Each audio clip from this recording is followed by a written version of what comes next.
aqui em Uberlândia. Aliás, nós estamos em Uberlândia num dia estranhamente frio, dia 10 de agosto de 2024. Agora são 12 horas e 56 minutos aqui em Uberlândia.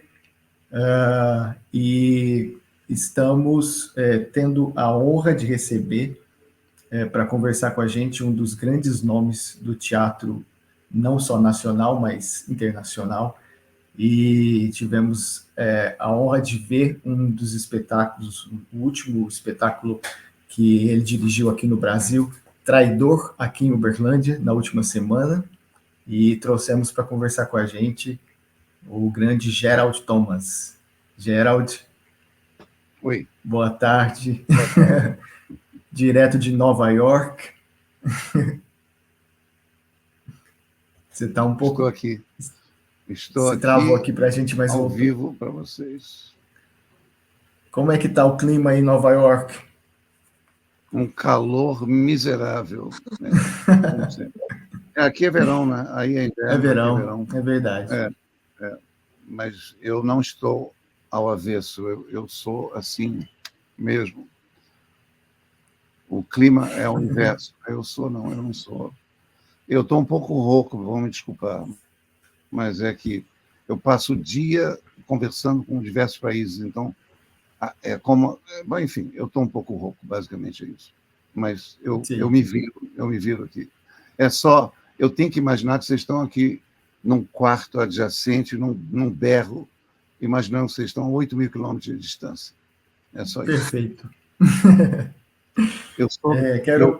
Eu soube, não, só interrompendo rápido, desculpa. Claro. O espetáculo foi fantástico aí, e a reação da plateia, o público de Uberlândia foi absolutamente maravilhoso, incrível. Poucas vezes, e não estou fazendo demagogia de jeito nenhum, mas a reação da plateia foi captada por vídeo e tal, até agora, foi no fim de semana passado, até agora eu estou realmente emocionado. E fiz amigos virtuais, mas fiz, né? É fantástico. Então, parabéns para vocês. É incrível. Tenho pensado como que a internet pode nos ajudar a criar distâncias, mas também proximidades, né? E é muito legal poder estar conversando com você. Maravilhoso. Aproveitar já agradecer também ao movimento aqui do Uberlândia na Rota das Culturas, do Carlinhos Guimarães, que trouxe o espetáculo, tem trazido espetáculos fantásticos para a nossa cidade. Ele é vital nessa. Ele é maravilhoso. Ele é maravilhoso. Sim, e foi realmente um presente para Uberlândia pela primeira vez, né? Um espetáculo seu aqui. E espero que tenhamos outras oportunidades, inclusive de recebê-lo também, né? Eu estou quase me mudando para Uberlândia. Não seria má ideia, não seria má ideia. Não, eu de vez em quando olho a foto do Teatro Redondo, assim, eu faço uma tour pelo teatro. É lindo, é realmente lindo. Encantador. As pessoas falam de uma forma encantadora e tal.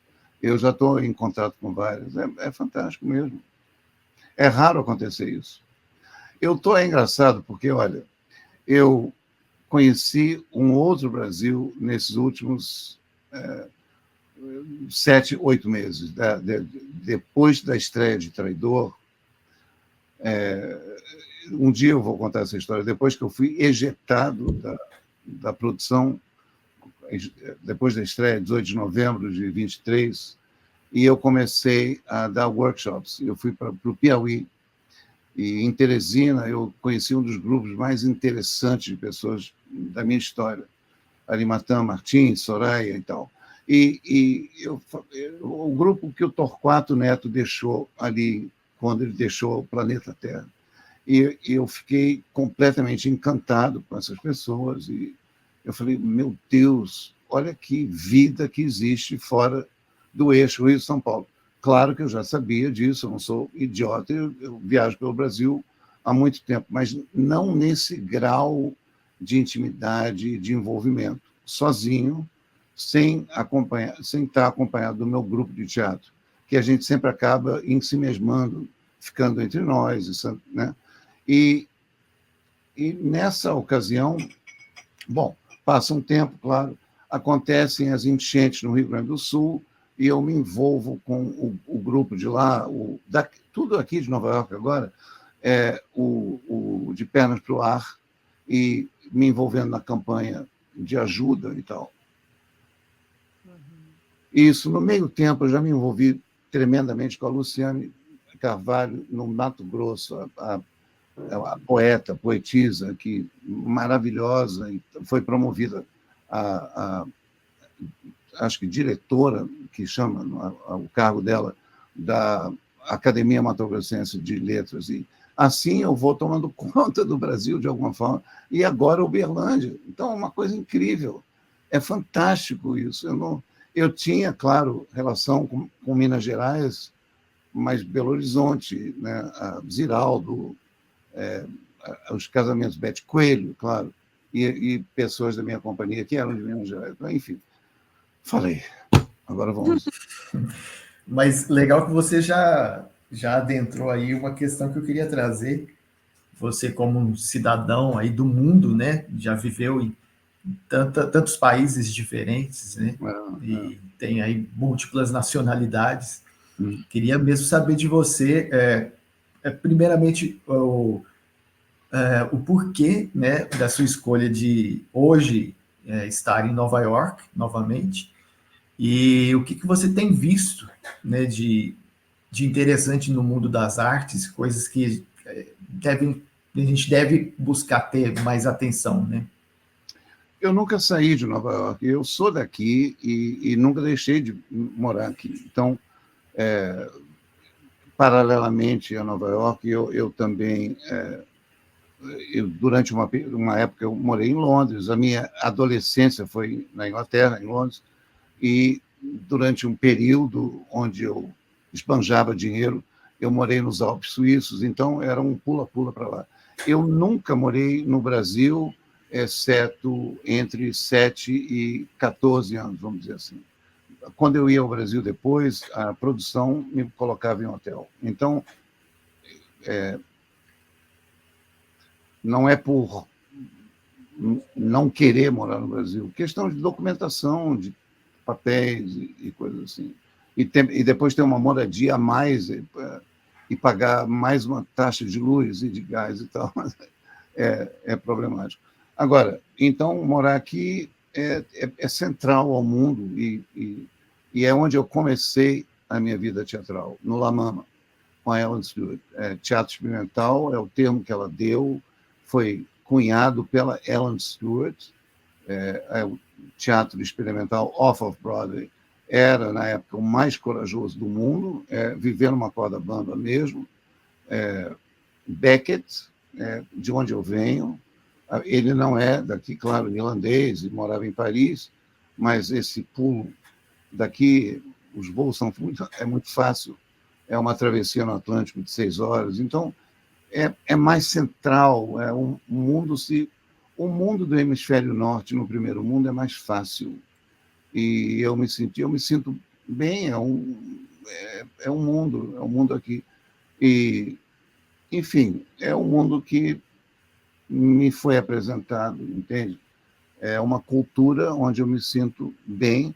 Eu digo assim, eu não tenho culpa que meus ídolos são Muhammad Ali e Jimi Hendrix, não tenho culpa disso, mas ao mesmo tempo, são Hélio Oiticica, Tom Zé, Caetano, entende? Haroldo de Campos, a Tropicália também são meus ídolos totais.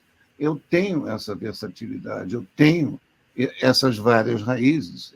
Nelson Mandela, mas eu não sou da África do Sul, mas eu tenho essa versatilidade, eu tenho paixões em vários lugares, eu não sou obrigado a ser de uma única nacionalidade. Legal, e é bacana você citar sempre essas várias referências, né, que te acompanham. Logo, logo a gente vai ter, inclusive, uma pergunta sobre o Haroldo de Campos também, de um companheiro nosso que vai estar aqui participando, Muriel de Zopa. E a gente vê muito dessas referências, às vezes explicitamente, em outros momentos um pouco mais escondido, né, na sua obra, e especialmente no Traidor, que a gente acabou de assistir. E a gente vai pescando, né? Eu pude assistir 3 vezes, então a cada sessão que a gente vê, a gente vai pegando, né, mais essas camadas, né? E falou, olha, essa referência e autorreferências também, né? Do seu trabalho com o Nanini, do próprio trabalho do Nanini, né? Mas agora eu vou deixar a Nayana falar um pouquinho também. Bom, primeiro eu queria dizer assim que estou muito feliz de estar aqui nessa conversa e te escutar, Gerald, ainda mais você dizendo dessa conexão com Uberlândia que você está tendo nesses últimos tempos, né? Com o Traidor tendo vindo para cá. E aí eu queria mesmo já começar falando da peça, porque eu achei genial, incrível a maneira como foi construída, aquele cenário, ele ali, o personagem ali amarrado, e ele apresentou aqui na cadeira de rodas. E eu me lembrei de uma carta que o Dostoiévski escreveu na prisão para o irmão, dizendo que ele ainda tinha o mesmo corpo e o mesmo sangue para serem imaginados, colocados ali. E ele tinha a mente dele, né? Isso que ele queria dizer. E eu achei assim fantástico a maneira que, para mim, né, cada um vai ter uma interpretação. Para mim, a mente dele sendo colocada ali, a voz da consciência dele conversando com ele, aquelas memórias e o corpo amarrado. E aí eu queria saber mesmo, de curiosidade, como que foi sua construção, o que você pensou, o que o autor mesmo disso tudo pensou para construir. Bom, eu tenho algumas coisas a dizer sobre a produção, porque o que vocês viram, infelizmente, não é um reflexo. Quer dizer, a produção em São Paulo foi muito diferente, né? Para montar uma peça dessas, você precisa de muito tempo, não é um dia ou 2. Em Uberlândia não tem alçapão.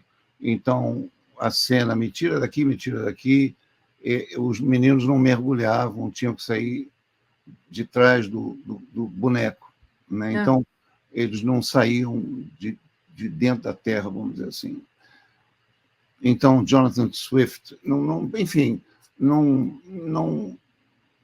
era um espetáculo.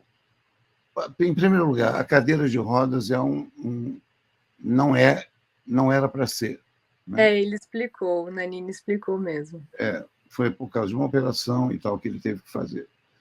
Então, ele andava livremente. Então, isso já é um item, um issue, né, para ser lidado. E eu nunca vi esse espetáculo dessa forma. Eu não sei como é um espetáculo parado, falando. Eu conheço um espetáculo de teatro, não conheço um monólogo com eles em volta. Eu não sei como é. Não imagino, porque nunca foi filmado assim. Então, para mim, é uma incógnita total. Quer dizer, então a mente não é como, por exemplo, em Beckett, aquela vez que eu fiz com Julian Beck, em Nova York, aqui, ou no Rio, com Ítalo Rossi, que é só a mente, o corpo morrendo e a mente lembrando em 3 fases da vida o que aconteceu. Seria o corpo inteiro olhando para o corpo maior, o que teria acontecido entre a vida enorme e a vida pequena. Mais ou menos como Joseph Conrad, o Heart of Darkness, eu não sei em português como seria, a travessia no Rio Congo. Como é em português esse livro? Você sabe, Samu? Heart of Darkness, o grande livro do Joseph Conrad. O horror, enfim, o livro que deu em Apocalypse Now. Bom, enfim, vou tentar outra analogia. Bom, enquanto você faz uma travessia, uma viagem, você pensa em eu não sei quantas coisas ao mesmo tempo, né? Em números, 7, 8, 12, 18 coisas ao mesmo tempo. E nenhuma delas predomina. É impossível dominar um pensamento, fazer um pensamento dominar. Digamos que você quer que predomine uma coisa que seja... Você recebeu uma notícia péssima, você pega um automóvel, você vai a pé e você quer solucionar esse problema. A mãe está doente no hospital, alguma coisa assim. Mas você ouve a música que está tocando, você tem um trânsito para solucionar, o freio do carro, ou alguém que vai te roubar. E milhões de coisas acontecem no meio do caminho. E o cinto está te incomodando, a camiseta, o lenço, coisas te incomodam, a coceira na cabeça. E tudo isso acontece paralelamente, e tudo isso te traz alguma outra coisa, e ramifica outra coisa, e você pensa no texto que você tem que fazer, e tem uma ideia, você tira o bloquinho e escreve, e tudo isso acontece em meio quarteirão, ou 10 metros, ou 5 metros. Então, isso é um processo que chama fluxo de pensamento. James Joyce dava isso, trail of thought, alguma coisa assim. E isso é o sistema que eu chamo, desde o ano 2000, quando eu comecei a escrever Ventriloquist e todos os espetáculos desde então, que estão reunidos num livro que o Sesc publicou, chamado Circo de Rins e Fígados, que é o primeiro espetáculo que eu fiz com o Nanini, por acaso, chamado Action Writing, que é o escrever em ação. Eu vou escrevendo em qualquer lugar que eu estou, depois eu passo para o computador e vou filtrando pensamentos. Então, o que eu estava pensando no momento, depois eu levo para o ensaio e a gente vai experimentando coisas e filtra, e o que dá naquele momento certo a gente usa e vai jogando fora o que acha indevido, ou vai inserindo coisas que prestam, se é que eu posso usar essa palavra, resgatando outras coisas e trocando e tal. O fato é que o espetáculo tem um condutor que é a psicanálise de um homem preso em si mesmo. E se recusa a olhar no espelho. E quando finalmente se olha no espelho, encontra a imagem de si próprio, que não é aquele grande que está ali, mas é a imagem real de si próprio, que é a última cena. E fica chocado com o tamanho mínimo que ele tem. Que ele se considera grandioso o tempo todo. Cheguei, aplausos, aquela coisa toda, né? Ele se sente grandioso, traidor, KGB, vendo mesmo, enorme o tempo todo, rege, bar ali, aquela coisa toda, tudo. E quando ele se vê, ele chora, era comigo mesmo que eu estava falando. E ele se sente aquela coisa agigantada, porém presa, como Gulliver, né? Então, é uma peça paradoxal, como todas as minhas peças são paradoxais. Elas poderiam abrir o pano e fechar o pano, abrir o pano e fechar o pano o tempo todo. Enfim, não é nem um pouco diferente do que eu fazia antigamente, e é muito diferente do que eu fazia antigamente. Essa é uma sintaxe do que eu fazia antigamente. Muito bom te ouvir. E sabe uma coisa? Eu fico muito feliz, de uma certa forma, que a reação em todos os lugares, começando por São Paulo, que lá estreou, eu fiquei emocionado, estou emocionado. As pessoas me escrevendo emocionadíssimas com o texto, com a forma que o Nanini atua, o texto, representa o texto, e o texto, e o texto, e o texto, e o texto, e o texto. E eu, uau, ouviram o texto, ouviram e me reproduzem palavras do texto e críticas. Pessoas vão e veem de novo o espetáculo e reproduzem o texto. Eu falo, uau. Porque antigamente não faziam isso, o texto era, né, um monte de palavras, verborrágico, não prestavam. E eu mesmo me emprestava a dizer, como Rainer Müller, é lixo de palavras. Não, não é. Esse texto é especificamente para ser dito, representado e classificado como uma das partes do teu corpo que está falando. E foi aceito dessa forma e está emocionando as pessoas dessa forma. Então,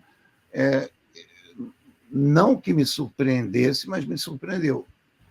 E está sendo assim em todas as partes do Brasil pelas quais passou. Tem uma senhora, uma mulher maravilhosa em BH que fala do carro. Ela faz crítica do automóvel. E ela saiu da peça, estacionou o carro em algum lugar e fez uma crítica. Ela fala no telefone. E ela falou maravilhas. Eu não sei como é que foi parar em mim. Marca, né? Marca o meu nome. E para ali. Eu ouvi e falei, nossa, ela entendeu tudo.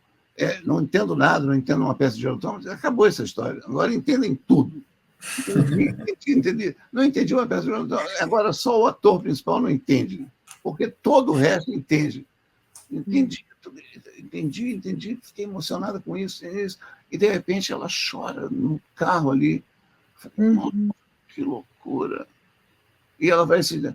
E tem garotos assim, em São Paulo tinha um garoto de 18, 19, 20 anos, que nunca tinha visto nada, evidentemente, pela idade, e faz também online uma coisa e vai devagando. Isso, para mim, é a coisa mais importante. Não importa se ele se ele é fã ou não é fã, importa que pegou, fisgou, o teatro fisgou ele nesse momento. Então, não pode ter nada melhor para mim, né? Aqui em Uberlândia, nós temos algumas pessoas comentando bastante também. Já vi uma publicação, né, de um texto, acho que você, inclusive, republicou. Eu publiquei. E hoje saiu um texto de um parceiro nosso também, que também vai te mandar uma pergunta daqui a pouco, que é o Igor, do Simanca. Ele publicou e pediu para depois eu te passar o link. Vou te enviar o texto dele. Tá? Tá. E a gente quer te escutar mais, mas eu vou dar a voz aqui para outras pessoas, né? O Muriel te mandou uma pergunta.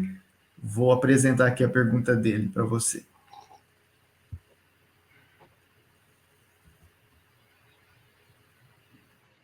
Gerald Thomas, saudações, Samuel Giacomelli. Eu gostaria, primeiramente, de dizer que é uma honra estar aqui, figurar nesse lugar com vocês. Muito feliz, obrigado pelo convite. Eu acredito que seja chover no molhado, mas eu gostaria de ressaltar para o Gerald a relevância do seu trabalho para as nossas vidas, o quão significativa é a sua contribuição, não só para o teatro, mas para a cultura brasileira em geral. Eu tive a oportunidade de assistir ao Traidor, de experimentar o Traidor, o que diz muito. Esse tecido do trágico, essa aula sobre a noção de hamartia, do erro, do grande erro do herói grego, enfim. Trabalho magnífico, parabéns ao Gerald, parabéns ao Nanini, parabéns a toda a equipe. Meu nome é Muriel Desopa, eu sou professor de filosofia e de grego ático, grego antigo, e a pergunta é a seguinte: quem conhece minimamente a biografia, a vida do Gerald, tem ciência da reverência que ele sempre nutriu e sempre fez questão de divulgar em relação aos grandes nomes da nossa arte em geral.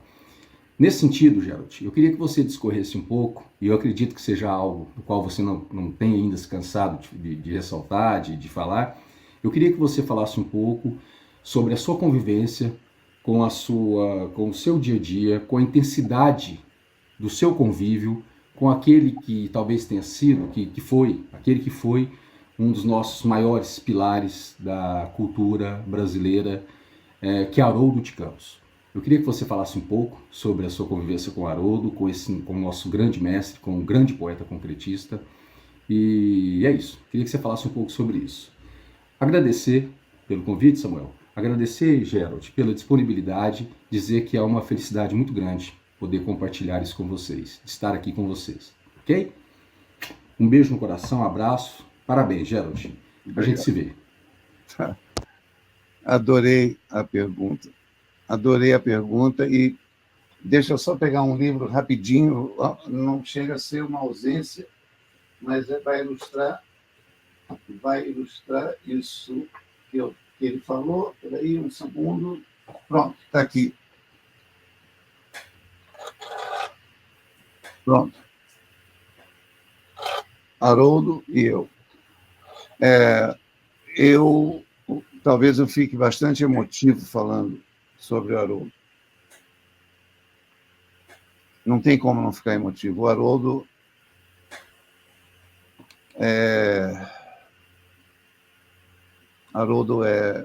ele é ainda. Tem várias pessoas que eu não me conformo que tenham morrido. Contaram Caligares, Gal, Haroldo. Haroldo morreu no dia da estreia de Tristão e Isolda, que eu fiz. E, enfim.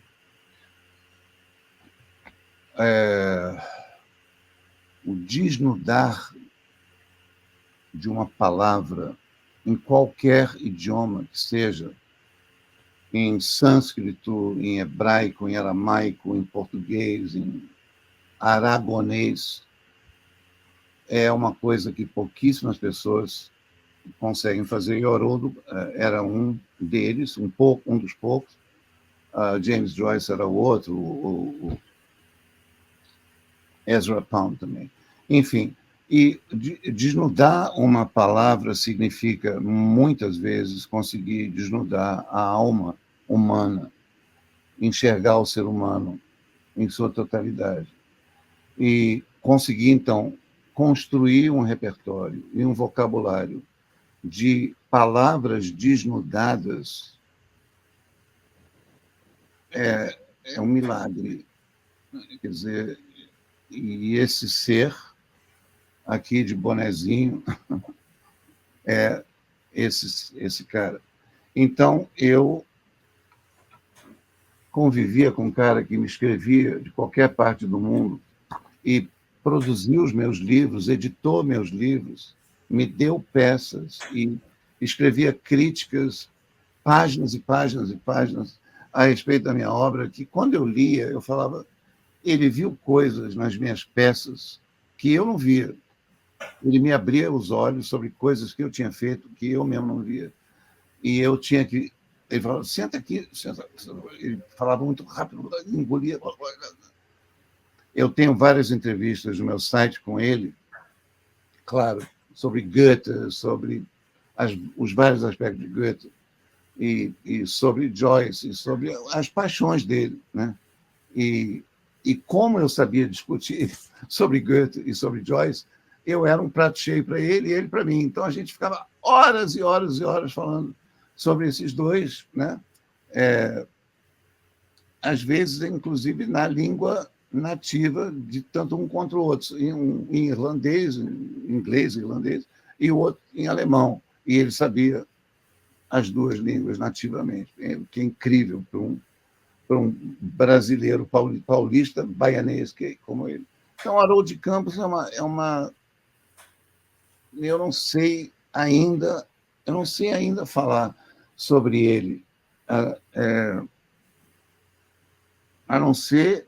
Ele está ao vivo? Essa pergunta foi ao vivo ou está gravada? Não, essa foi gravada. Porque eu acho que essa pergunta devia ter subdivisões, assim. Falar o que sobre Haroldo? Porque eu adoraria continuar falando sobre Haroldo, mas tem tantos aspectos. Eu posso falar, por exemplo, do Haroldo moleque. O Haroldo moleque era o Haroldo no Rio comigo. Eu estava montando uma peça dele que tinha sido escrita 2 anos antes de eu nascer.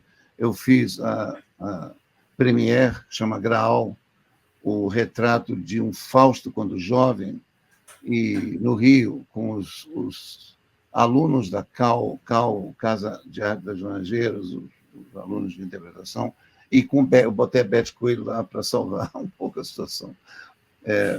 Mas de lá saiu Camila Morgado, Bruce Gomlewski e tal. Então, e o Haroldo estava ali comigo e tal. E queria jantar no Lamas. O Lamas é um famoso restaurante meio botiquim, onde Getúlio Vargas comia no Lago do Machado e tal.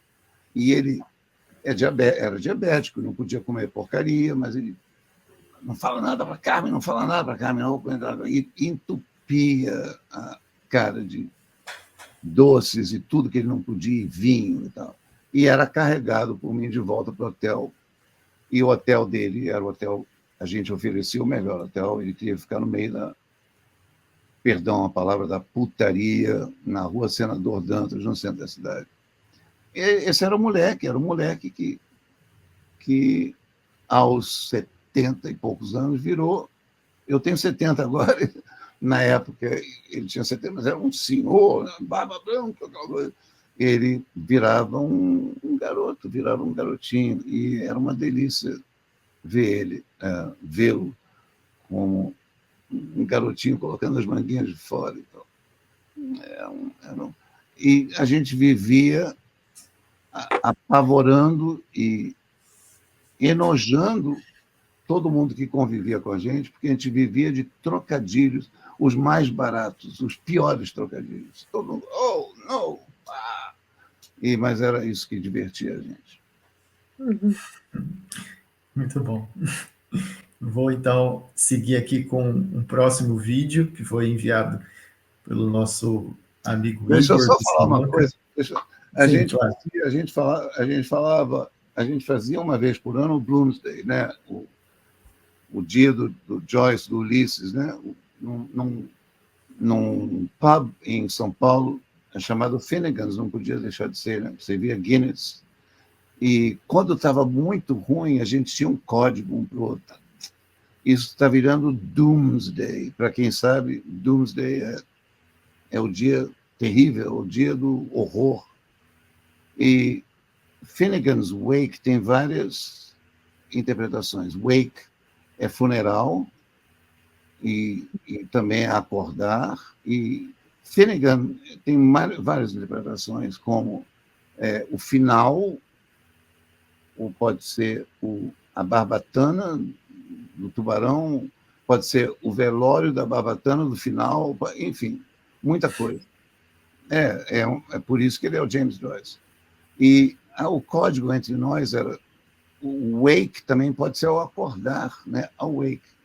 E eu falava para o Haroldo, this is not Finnegan's wake, this is Finnegan's asleep. Então, a gente, essa leitura, que tinha várias pessoas do Finnegan's Wake, estava indo dormir. Aí ele entendia e botava o livro debaixo do braço, ele era o primeiro a levantar, e todo mundo levantava junto. E era o fim da leitura. Esse era o nosso código. Então, nós tínhamos a nossa leitura. Muito bom. Yep. A gente era... Enfim, é tão triste. Deixa eu falar. A gente consegue ver, é palpável, né, a relação que você teve com ele. Vendo você falar, é tocante, realmente. No Instagram... Mais do que uma amizade. No Instagram, poucos dias atrás, eu publiquei 2 trechos de um bate-papo que eu tinha com ele.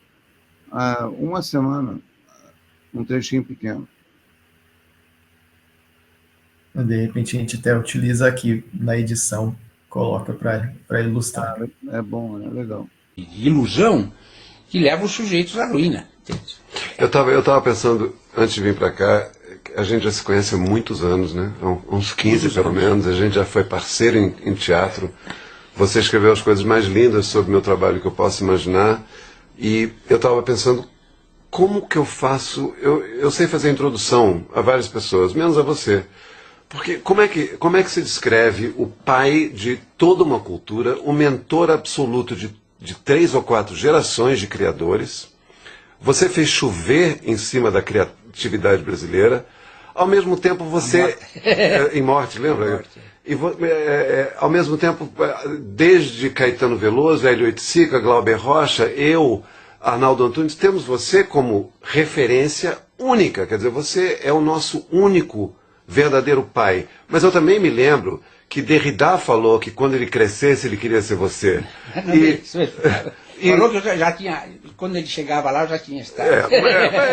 Eu traduzo dessa maneira. E eu digo assim, ao mesmo tempo você é esse incrível inventor, transgressor. Não dá para falar que você é poeta concreto, porque isso você já foi, você já digeriu, já jogou fora. Já chamava o Picasso de cubista. Exatamente. Não que me compare com o Picasso. Mas aí você traduziu a cena de origem, você traduz do chinês, você traduz do russo. Claro, imobilizar no tempo o autor de claro. imagista. Não, é porque eu serei para sempre ele é imagista no momento do imagismo, ele é o grande inventor do imagismo, mas é o grande poeta épico. Mas esses estigmas acabam ficando. Acabam ficando. Futurista. Agora, eu digo assim, Menefrego, pouco me importo. Quer dizer, eu aprendi uma coisa. Eu não vou ficar perdendo tempo lendo a certa crítica de jornal que é feita por amadores. Eu não quero só conversar com amadores. Se um professor de grego, um jeito que eu respeito pelo conhecimento que tem, me faz alguma observação sobre a minha tradução, elogia, mas aqui e ali pode fazer alguma restrição, é interessante, me enriquece, eu posso utilizar aquilo futuramente. Agora, se vem um jornalista, tem tantos aí, esses são geralmente jovens, mas de uma juventude assim, agressiva, cuja cultura lê assim, breves resumos de revistas que eles... E começam a ditar regras sobre tudo. Né? Mas te atacando eles ficam famosos, eles entram na história, eles entenderam isso. E eles, tendo um lugar, o jornalismo desse tipo de jovens, se eu tenho tentado a falar a palavra fedelhos, né, é um jornalismo agressivo e super poderoso, eles se consideram onipotentes. Eles dominam tudo, eles falam sobre tudo, sobre qualquer coisa. Se você publicar um livro traduzido do javanês, o cara tem vai lá te criticar. Ele não sabe uma palavra. Né? Então eu já tive, eu não vou perder tempo com isso. Mas você jura que não te afeta? Agora, às vezes aborrece, não pelo ataque, pela safadeza que você deslumbra num sujeito que se aproximou às vezes de você, todo meloso, e depois te dá uma facada nas costas, né? Ainda pensando nos professores culturais, aí fiz aquele cara lá que está pensando, eu dei ele uma porrada e ele vai ficar... E esse termo chateação, como é que ele te afeta? Você fica... Não, às vezes te dá uma certa revolta de ver o descaramento, a disfarçatez de certos impúberes que estão por aí, né? O problema de puberdade é difícil, o intelectual existe também. Eu vou dar a voz agora, então, para o Igor de Simanca, que, inclusive, a ideia era que ele estivesse aqui com a gente presencialmente, mas ele não tinha como.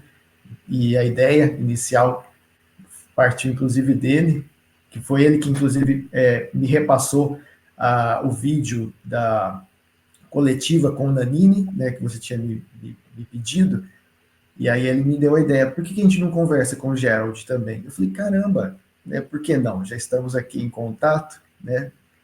Então, muito obrigado, Igor, e agora a voz é sua. Oi, Jared, aqui é o Igor, eu falo de Uberlândia e tem um canal que chama Simanca. Para mim é um prazer estar aqui com o Samuel, podendo conhecer um pouco mais do seu trabalho. Parabéns pelo espetáculo, eu fiquei muito impressionado. E eu tenho uma pergunta que é o carro-chefe das minhas entrevistas, porque eu também trabalho a inclusão junto com a cultura e com a arte. Então, eu trabalho a inclusão com a cultura e com a arte porque eu sou uma pessoa tida como uma pessoa com deficiência. E esse termo é um termo, ao meu ver, muito pejorativo, que impede o desenvolvimento humano, né? Ou diminui, retarda o desenvolvimento humano. E eu troco esse termo por singularidade, porque todos somos únicos, todos somos singulares. A gente pode ser singular de comportamento, psicológico, emocional e física, ou todas juntas. Eu sou gordinho, baixinho, falo muito e manco, né? E eu gostaria de saber uma coisa que é só do Jared. E se você tem alguma história para compartilhar com a gente sobre uma pessoa singular. O que você ensinou, o que você aprendeu com ela. Desde já agradeço o seu tempo, essa oportunidade de conversar um pouco com você. Agradeço mais uma vez o Samuel. Samuel, muito obrigado por essa oportunidade. Fica com Deus. Até a próxima. Eu sempre fui tratado de uma forma estranhíssima, especialmente no Brasil. Estrangeiro no Brasil não é bem tratado, principalmente na década de 60, não, principalmente no Rio de Janeiro.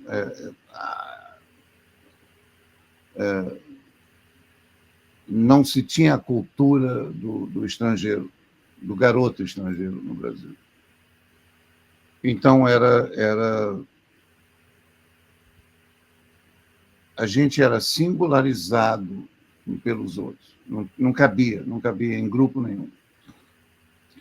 E depois, mais tarde, quando adolescente, eu tive uma relação com Eric Sica, né? E isso, então, eu me sentia mais próximo das travestis na Galeria Alaska, por exemplo, do que com...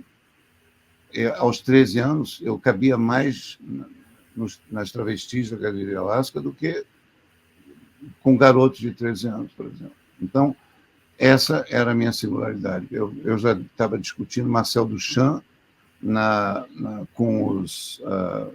grupo de Ivan Serpa, que era o meu professor na época, do que...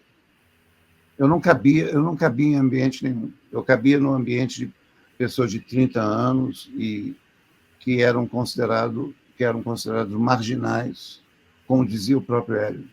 Marginais no sentido de seja marginal, seja herói, não é marginal no sentido de bandido, é marginal da sociedade, como Jean Genet, sem ser o ladrão, sem ser o Jean Genet ladrão, o marginal do balcão do Jean Genet, o marginal da sociedade.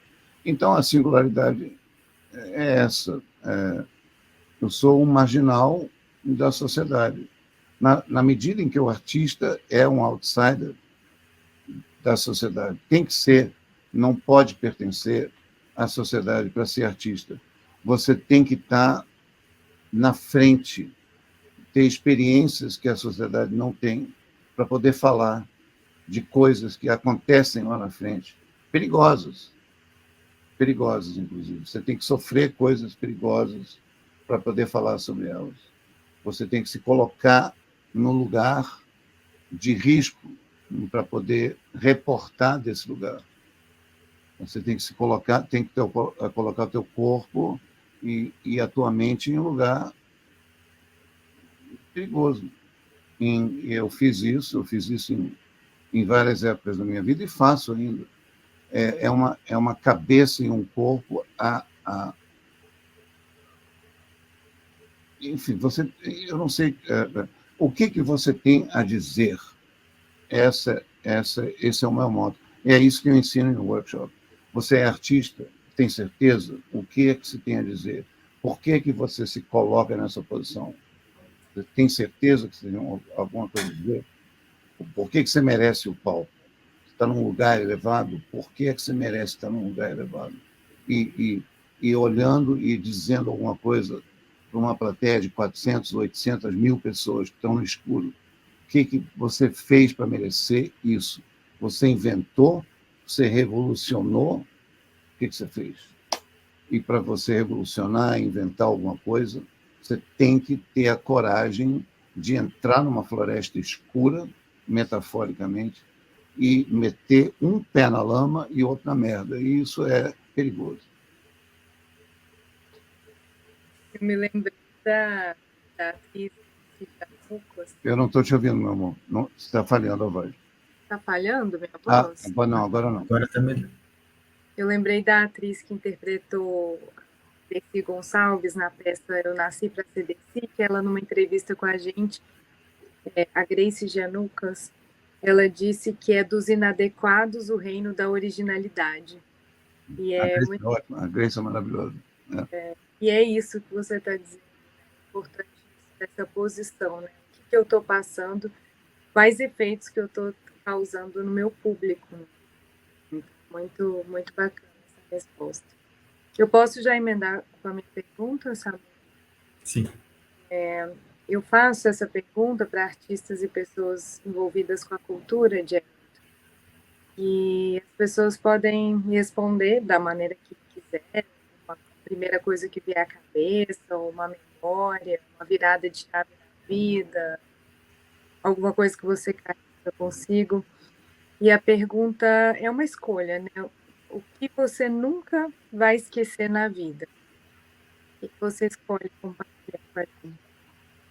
Tanta coisa. Eu tenho uma parte da minha autobiografia onde eu digo eu sempre tive no lugar onde a merda foi jogada no ventilador.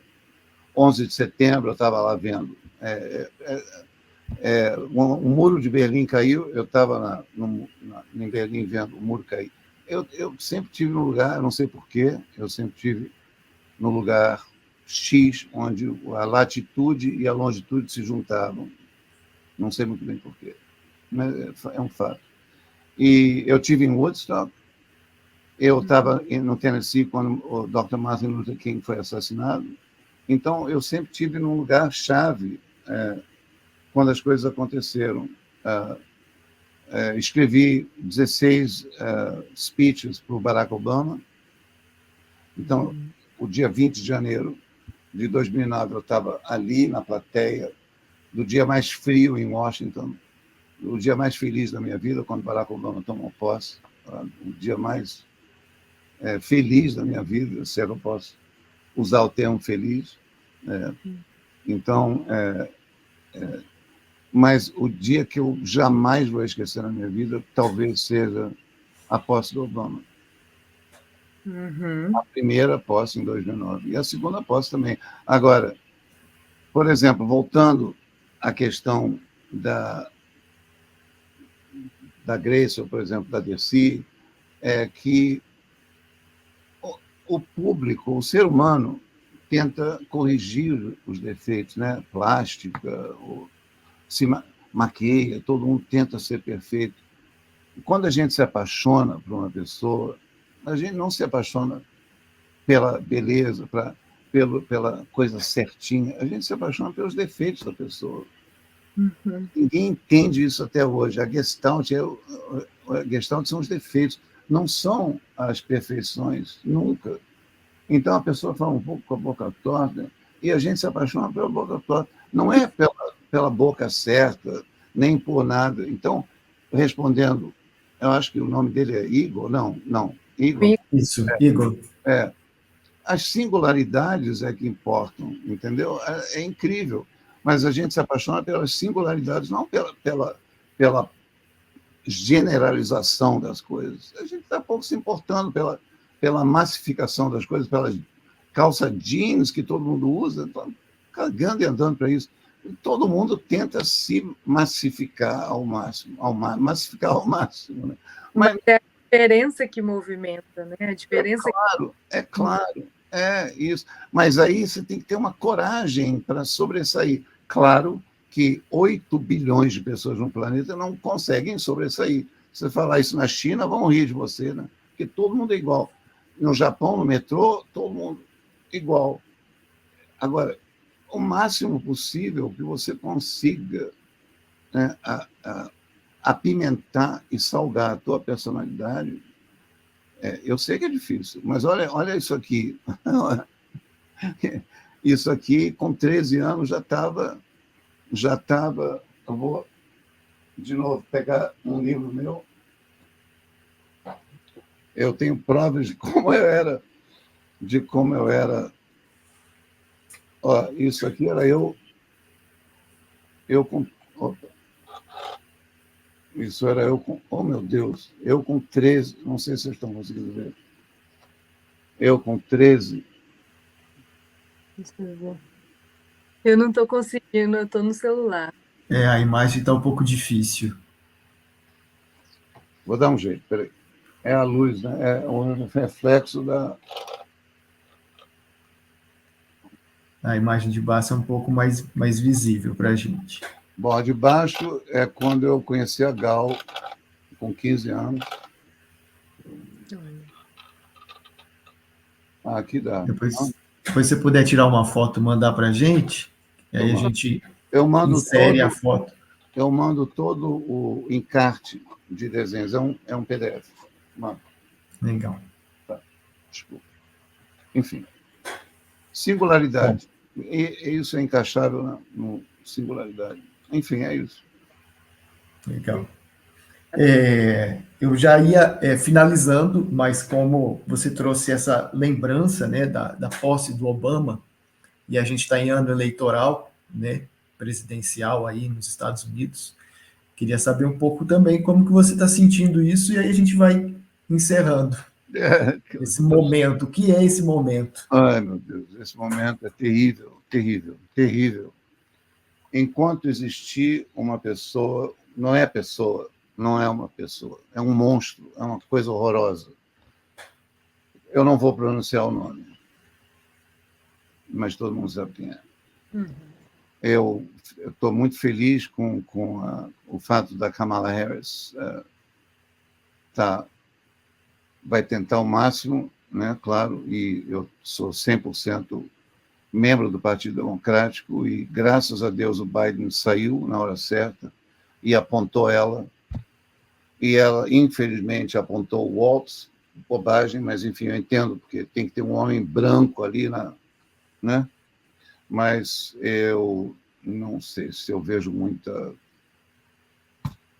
O povo é burro, né? Esse povo é burro, armado, estúpido, preconceituoso, idiota, e, infelizmente, não sei se sou otimista, não sei.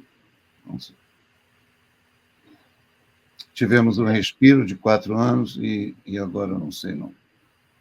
A máquina de mentiras e a máquina de fake news infelizmente, uma realidade. E é assim que eu estou sentindo. Você perguntou como eu estou sentindo. Sem palavras, é impossível descrever temor e terror ao mesmo tempo. É o que eu estou sentindo. E esse retorno do fascismo mundialmente é algo assustador.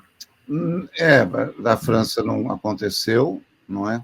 Na Inglaterra votou-se Labour, e não, né? Então, existe uma balança que está sendo derrotada, quer dizer, a esquerda está vencendo, tanto na França quanto na Inglaterra. Temeu-se o pior na França, tanto é que Macron marcou uma eleição, a Le Pen não ganhou, e na Inglaterra os Tories foram derrotados. Assim. Então, existe... Na Europa, quer dizer, graças a Deus, houve um swing, né? Graças a Deus, inesperado. Agora aqui, vamos ver até novembro o que vai acontecer. Vamos torcer pelo melhor, né? Mas com poucas esperanças. Poucas esperanças. Difícil. Pode ser que da próxima a orelha chegue mais perto do corpo. Essa orelha é grande. Pode ser que da orelha o próximo seja o olho, eu não sei. É terrível. Não se pode falar isso nunca, porque o ser humano é o ser humano, enfim. É terrível, mas eu não torço para nenhuma arma, nunca, mas é verdade, eu não torço mesmo, mas para quem advoga a favor da arma, eu só posso torcer para uma arma. Enfim, é isso. Bom, vamos, então... Suportar a realidade. Como? Não entendi. Haja arte para a gente suportar a realidade. Haja arte. E a arte está voltando com força total, né? Legal, né? Muito bom. São as forças que vão tendo que se opor, né? A esse terror. Terror. Terror é a palavra. Maravilha, Gerald. A gente já conversou mais de 50 minutos. É muito bom te escutar, é muito bom ter você conversando com a gente, trazendo essas várias referências que você carrega consigo.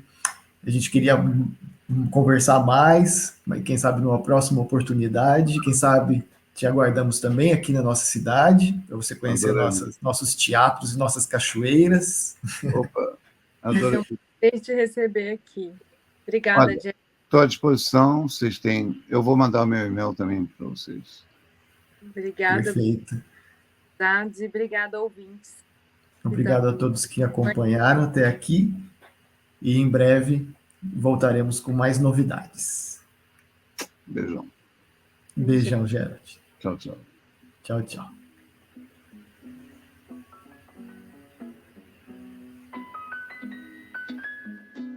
O Conversas Líquidas é um projeto da Cia Líquida de Teatro com Samuel Giacomelli e Dayana Shimaro. Lembre-se que você pode assistir a essa e outras entrevistas no nosso canal do YouTube e também escutar nas principais plataformas de podcast. Não se